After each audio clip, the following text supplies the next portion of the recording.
11 சீஷர்களும் கலிலேயாவிலே இயேசு தங்களுக்கு குறித்திருந்த மலைக்கு போனார்கள்.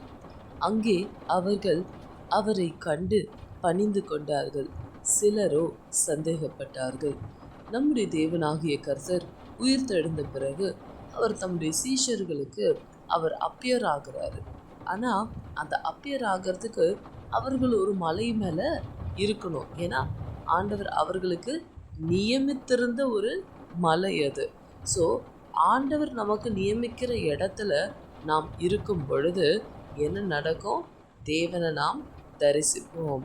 அங்கே அவர்கள் அவரை கண்டு என்ன பண்ணுறாங்களா? பணிந்து கொள்கிறார்களாம். சிலரோ சந்தேகப்பட்டார்கள். ஸோ உங்கள் மனசில் ஒரு டிரான்ஸ்ஃபர்மேஷன் வரணும்.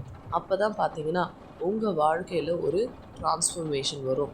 ஆனால் இந்த டிரான்ஸ்ஃபர்மேஷனுக்கு பிகினிங் என்னது? விசுவாசம். ஸோ இது முதல் வேர் பற்றி எரிகிற ஒரு விசுவாசத்தினால கடல் மீது ஆண்டவர் நடந்தார்னு நம்மளும் கடல் மீது நடக்கிறதில்ல.